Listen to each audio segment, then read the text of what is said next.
Okay, here goes. Hi, I'm Ophelie. I am challenging myself to post some knitting videos online, or generally crafting videos. I really love the work that everyone else does on Instagram and on YouTube, and I've learned so much from the crafting community, so I thought I would see if I can contribute a little bit. So today I wanted to talk about the project I'm working on, which is this massive scarf. It doesn't really look like much on camera.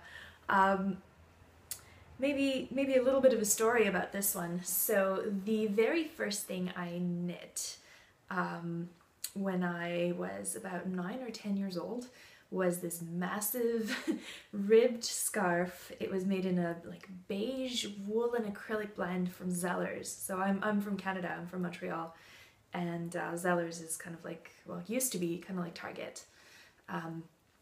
So I just worked on this scarf for weeks and weeks and weeks, and my little sister ended up wearing it to shreds, and I saw it in her apartment a few years ago, and just since then I've been thinking I need to make her a new one. She cannot wear this 20-year-old scarf that's been through way too many winters, and that one needs a really good wash, and it's just falling apart. So finally I decided to make her a new one. So she lives in Montreal, she still lives in our hometown.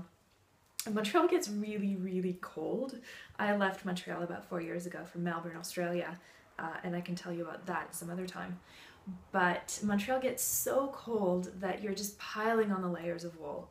And so when you make a scarf, you really need it to wrap around yourself at least twice, so that you can not only cover your neck, but you can cover basically all the way up to your eyeballs, and then you'll have a beanie or a hat, or toque as we say in Canada, that'll reach basically like to the top of your eyebrows. And it gets a little gross because you're breathing through this woolen scarf, and then it actually freezes on the outside. But the important thing is that the back of your neck is covered all the way up to your cheeks. And I have no use for a scarf like this here in Australia because it gets, it'll drop to about 5 degrees a couple times a year. Maybe it'll go into the -Celsius, but that's it. So I decided to just start working on this scarf and send it back home to my sister. So I've got another skein to go.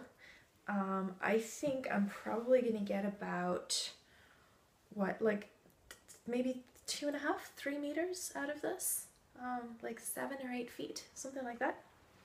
The wool I'm using is a really nice one. I think it's been discontinued actually. It's the Debbie Bliss Blueface Leicester. Leicester? I'm pretty sure it's Leicester. And I'm just using it in the undyed, kind of the beige colorway.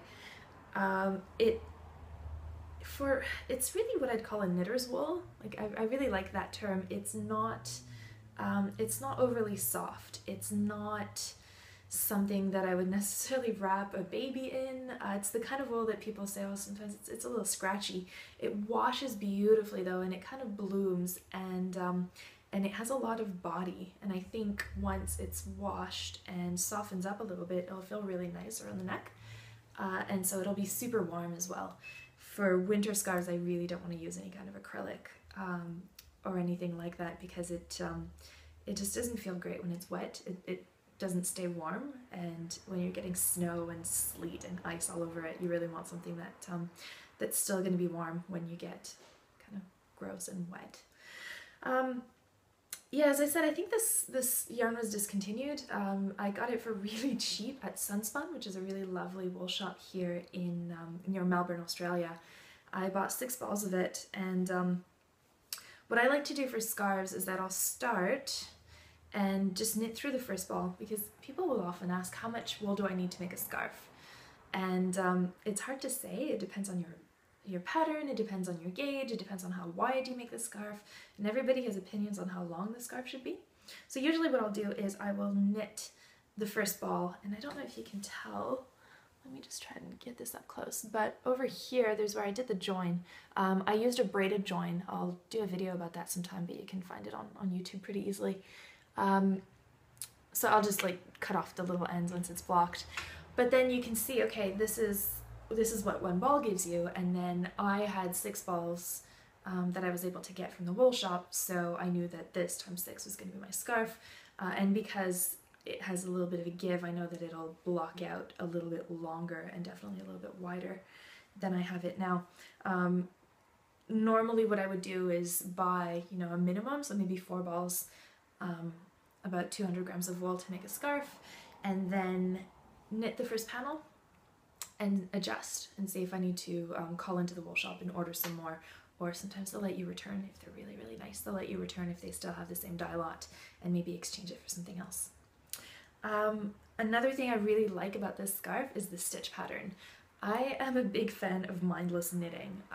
Later on I'll show you some of the lace work that I do that's really complicated and takes all your attention, but I'm kind of an addicted knitter and I need to always have something on the go.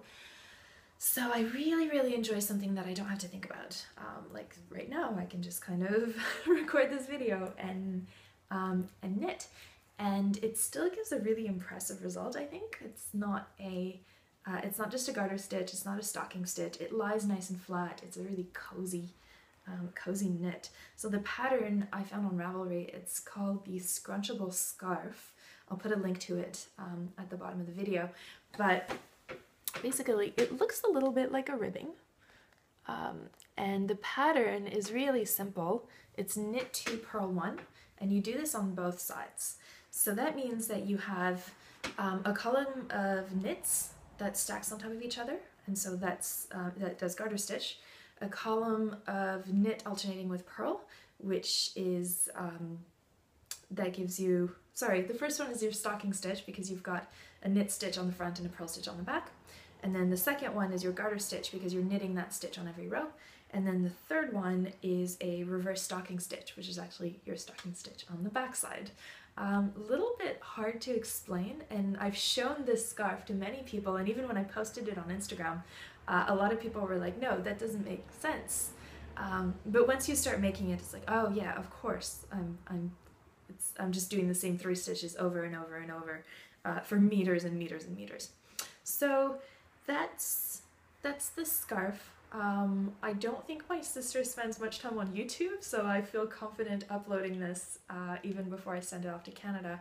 And because I'm shipping it from Melbourne, it will take weeks and weeks and weeks to get to her. So I hope that the very, very cold days in Montreal can hold off a little bit longer until she gets this. That's it for my first video. I have no idea how this is gonna go, but if you'd like to chat, if you'd like to keep in touch, I'm also on Instagram. I'll put my account on there, and yeah, I'll talk to you next time. Cheers!